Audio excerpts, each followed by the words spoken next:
Kanino kaya pupunta mga tao? Sa lame Thanksgiving alias Robin Hood or sa explosive event in Wilson? I think everybody would rather see Wilson, pati si alias Robin Hood. Tayo na siya. Requesting for backup and an ambulance, please. De Jesus family po. Kamusta po asawa ko? I'm very sorry po. Wala na po siya. No!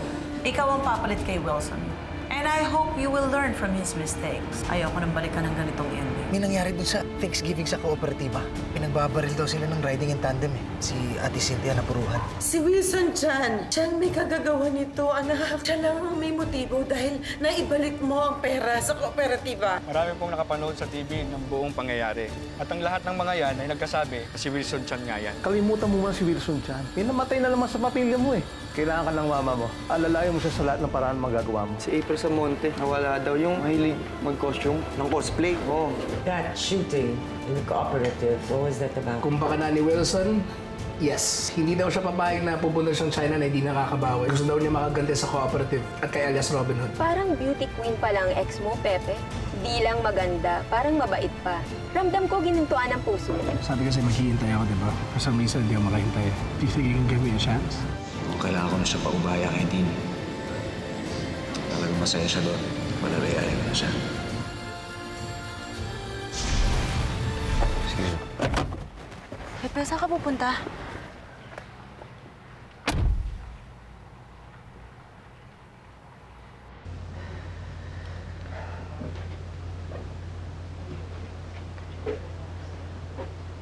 We were really hoping na gagaling ang asawa mo sa treatment.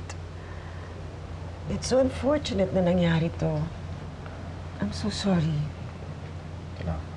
Chloe, hindi mo kailangan pumasok ka. Yes. Pwede ka muna mag-leave. Salamat, sir. Here. Oh, konting tulong namin sa inyo. Hindi kami tatanggap ng abuloy galing sa inyo.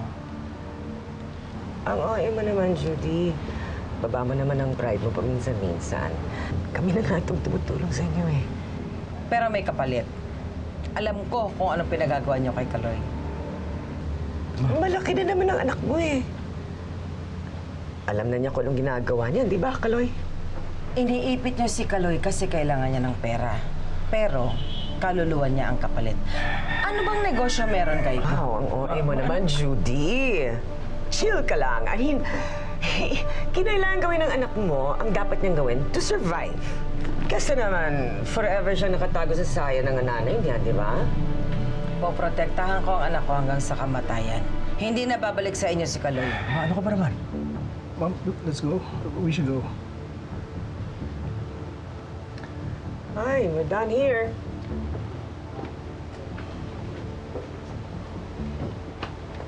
Sumakma ka na. Tara na.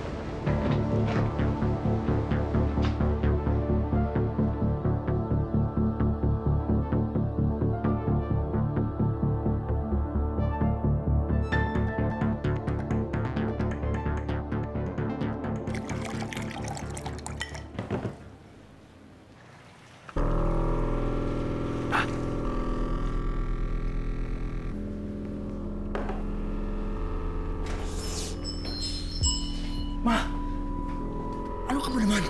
Wala kang karapatan magdesisyon kung babalik ako sa Mabalbuena o hindi. Bakit? Nagugustuhan mo ba yung mga pinagagawa nila sa'yo? Gusto o hindi. Ginagawa ko yun. Para sa asawa ko. Para mapagamot ko siya. Ma, ano ba gusto mo? Ano ba gusto mong gawin ko? Tumunga nga dito. Mag-antay ng tulong ng alias Robin Hood na yan. Ma, hindi niyo mo nakikita? Kasalanan niya lahat ito. Nagpasikat siya. Ibinalik niya sa atin ang pera. Kaya binalikan tayo ni Wilson Chan. Hindi yun ang intensyon niya. Gusto lang niya makatulong. Talaga? Ipagtatanggol niyo ang taong hindi niyo kilala? Dahil mali ka na. Hindi lang ikaw ang nasasaktan dito. Hindi lang ikaw ang nahihirapan dito. Pare-pareho tayo. Ang problema sa'yo, nilalamon ka ng sarili mong galit. Hindi mo na pinapansin si Lizzie. Hindi mo inaalam kung anong kailangan ng bata. Pinabayaan mo. Kailangan ka ni Lizzie. Yan naman kayo eh. Pagkakamali ko na naman na nakikita niyo. Hindi totoo yan. Hindi totoo yan.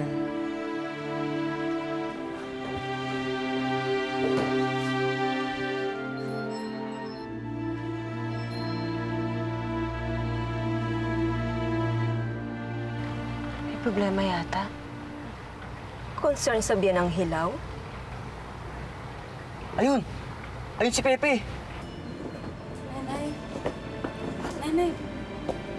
Nay, teka lang.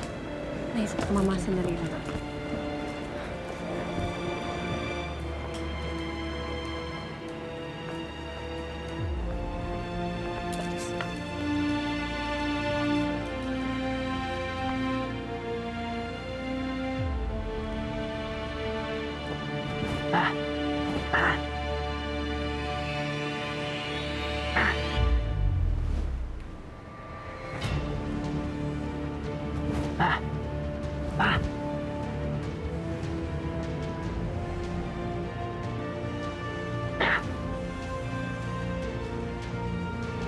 Pepe? Patay! Oh, magkikita pa ata sila. Tapos, magkakapalikan sila. Tapos, magpapakasal. Tapos magkakaanak. Nananadya ka?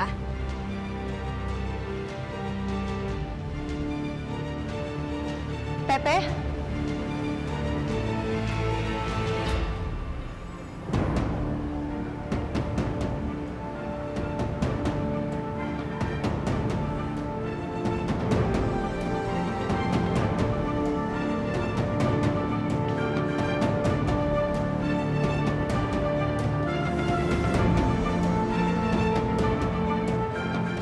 Pepe? Pepe? Nandiyan ka ba, Pepe? Uy, Sari! Ano pong ginagawa niyo dito? Check, Ekay.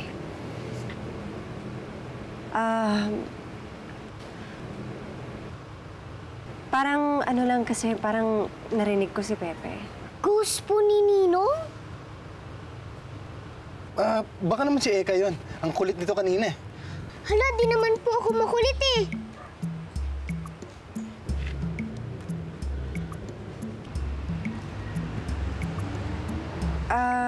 Sige, sige tuloy na lang kayo dun sa burol. Susundan ko na lang si Tita Judy. Okay. Okay.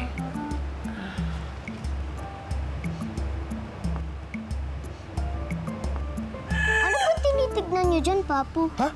Wala. Wala. Doon tayo. Tara. Punta na tayo doon.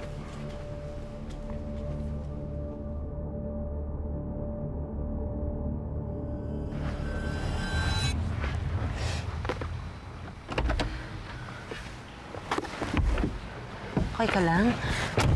Muntik na kayo magkita ni Sari, ah. Mangyak-ngyak kaya? Si Junjun. Fan nga siya ng love team niyo eh. Mukhang gusto pa yata magpa-fan sign. Go, Pesa! Para sana magkaroon na ng Junus. Naalala ko ngayon yung pamilya ko. Kasira-sira sila dahil sa nangyari kay Ate Cynthia. Gusto ko sila tulungan, wala naman ako magawa. Hindi ko alam kung saan ako mag-uumpisa.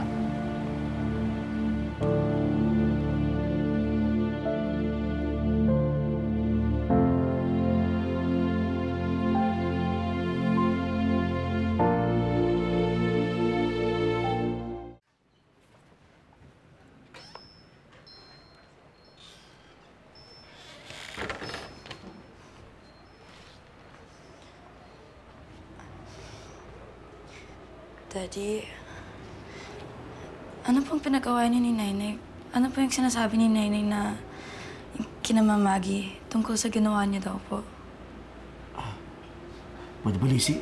Huwag mo muna akong kausapin. Kung pwede, tumulong ka muna sa labas. Huwag niyo naman kami itaboy, Daddy. Hindi na dapat inaway si Nainay. Nahihirapan din naman po siya sa pagkamatay ni Mommy eh. Daddy, concerned lang kami sa inyo. Concerned ako sa inyo, Daddy. Na naman eh. Ako na naman.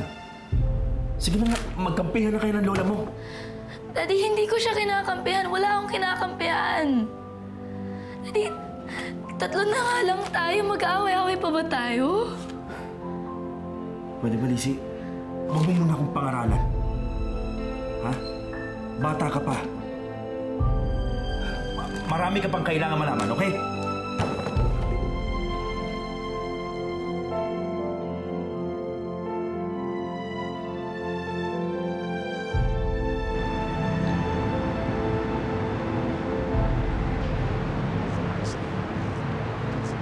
Tita Judy,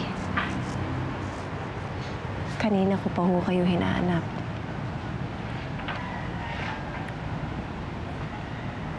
Lumabas lang muna ako sa bahay kasi gusto ko muna mapag-isa. Tita, wag ho kayong mahihiya sa akin. Kung kailangan niyo ho ng makakausap o kung kailangan niyo ho ng maiiyakan, andito ho ako.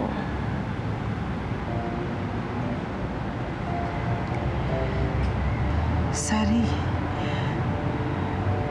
pamilya pa rin ang tingin mo sa amin. Kahit na wala na si Pepe sa buhay mo. Salamat.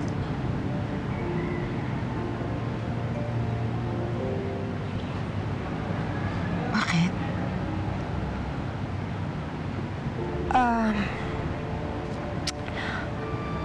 Tita, parang narinig ko kasi na naman yung boses ni Pepe.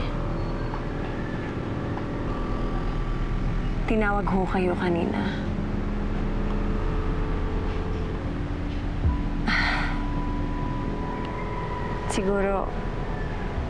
Siguro ho namimiss ko lang talaga yung anak niyo. Kaya parang naririnig ko siya. Parang nakikita ko siya. Alam ko na sinabi ko sa inyo na handa na ako mag-move on.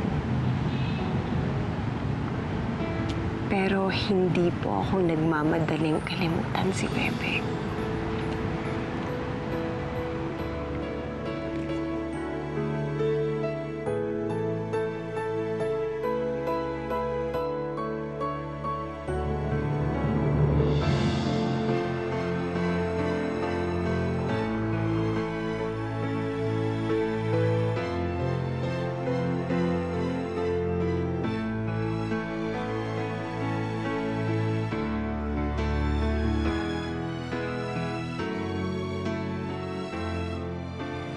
Gusto mo ng masahe, Miss Venus?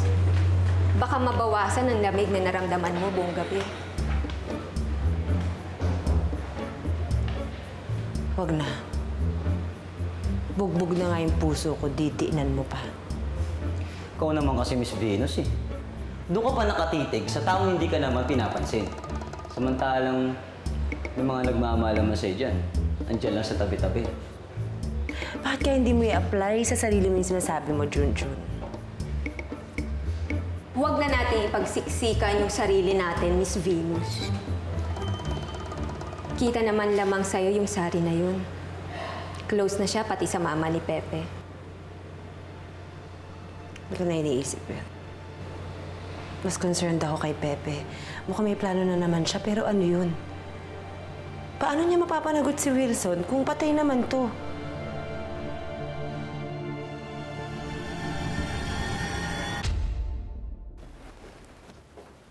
Boss.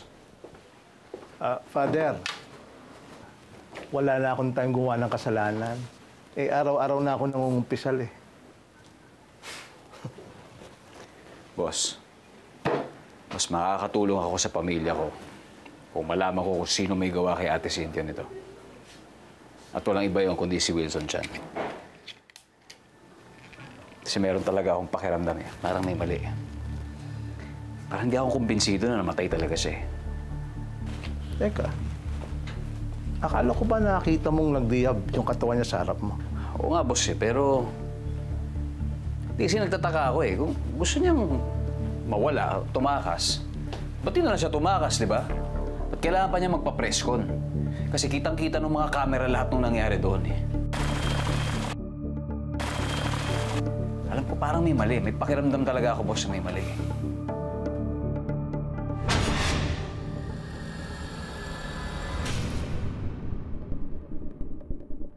Boss? Sino yan?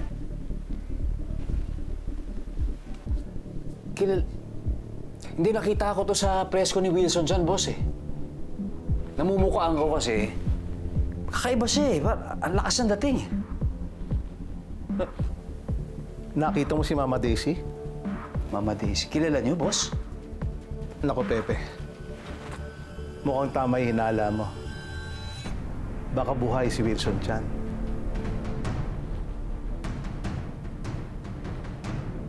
Daisy Monteribano ang pangalan niya. Mama Daisy ang tawag ng karamihan sa kanya. Siyang may-ari ng Daisy Pictures. Daisy Pictures? Hindi gumagawa ng pelikula? Oo, mismo. Bigating producer yan. Ha?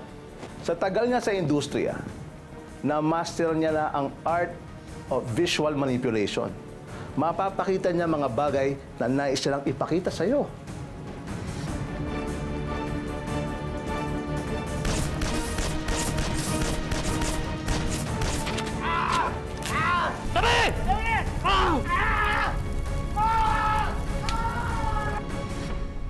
Gaya ng pagkawala ni Wilson Chan. Alam mo, magaling to si Mama Daisy. Madiskarte. Tuso. Wala kang makikitang trace na connected siya sa katulad ni Wilson Chan. So mahirapan ako hanapan sila ng koneksyon? Mahirap pero hindi imposible. Dahil yan si Wilson Chan at si Mama Daisy ay miyembro ng Secret Society. Secret Society?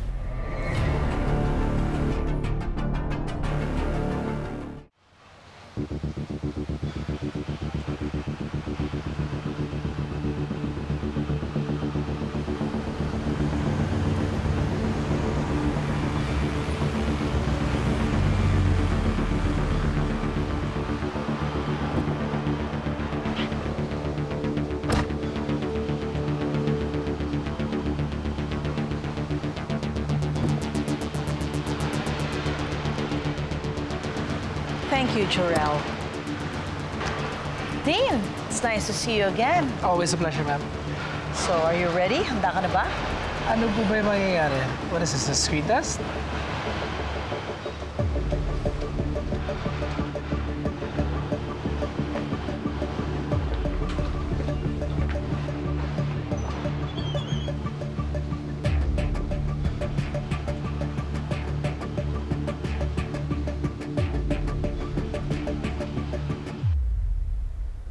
May secret society sa bansa natin, boss?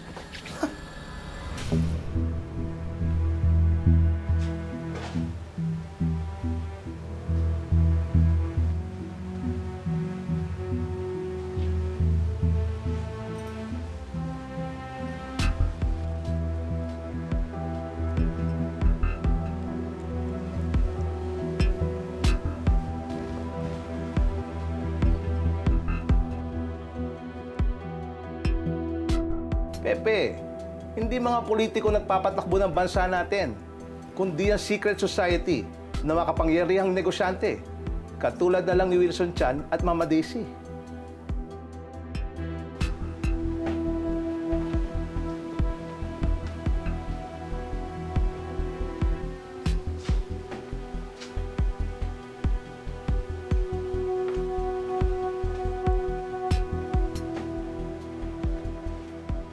Malaking benefit ang pakikisa sa kanila.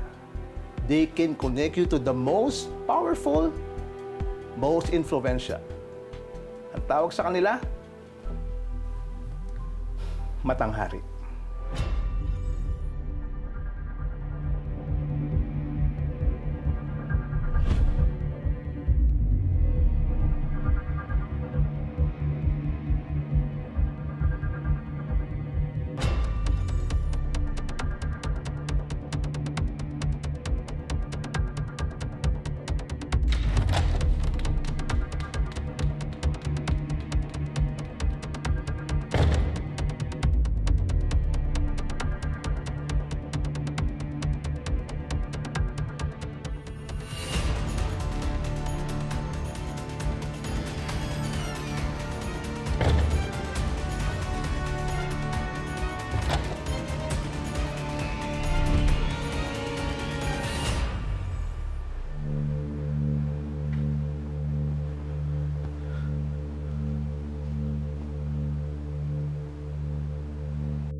Isa ka ng mata ng hari.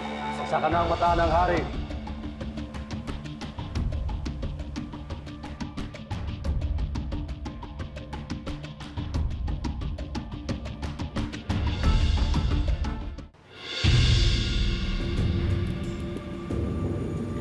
Gentlemen, this is Dean Balbuena. Of course, to everyone, he's known as Mr. PR Man. Pero dito sa Matang Hari, pantay-pantay lang kayong mga mata ng hari. Sa kanya iniwan ni Wilson ang kanyang posisyon. So, nakatakas na si Wilson sa tulong mo, Mama? But of course, yan naman ang point ng Matang Hari, hindi ba? Ang magtulungan ng mga miyembro at ipagtanggol ang isa't isa. I am honored to be part of this.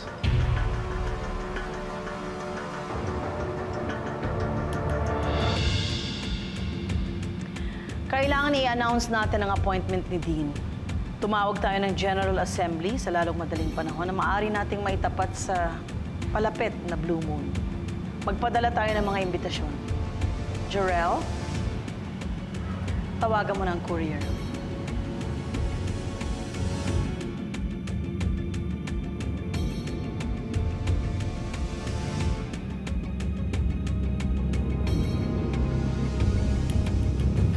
Kaya boss, paano nyo alam lahat to? Kung sabihin, miyembro din kayo ng Matang Hari.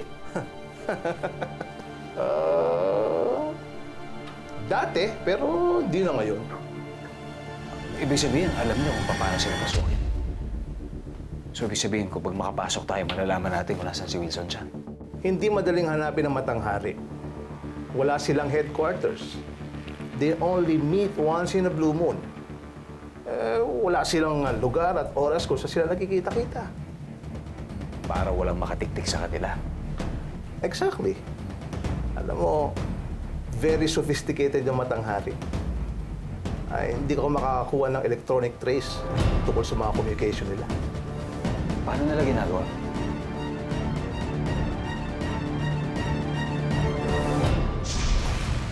Pwede ko magtanong, kilala niyo po ba ang girl na to? Ah, si April! Kakilala yan ni Boss Armando. Kasama niya sa Matang Hari. Kailangan maharang natin yung ihibo na paparating dito kasi yun yung magsasabi kung saan at kailan daw mga meeting. Hindi na lang si Wilson yung biggest client natin. And what's important is, papalapit ka kay Mother Daisy. We need her connection. Ano yan? Nagkartisa ba si April? Parang totoo yung mga sapak sa kanya, di ba? Kailangan natin kontakin si Robin Hood. Mamaya, mapano ka pa? Pabayaan mo na yan sa mga pulis. Yan pagpatak ng luhang yan. Dapat mas binabad pa. Ang ganda ng batang ito kahit na umiiyak. She had great potential. At malaki po ang kinita natin sa fight na yan, Mother. Gusto kasi ng subscribers, magaganda yung mga batang lumalaban. Paki-contact na yung courier. Kailangan na natin ipadala mga imbitasyon para sa next assembly. Okay po, ma'am. Happy ako sa mga new recruits natin. Magaganda at gwapo. And I believe we can get a good story out of them. I really have to go. Pupunta na ako sa assembly. Ikaw nang bahala sa lahat. Okay po, yes, ma'am. Ito po yung bag.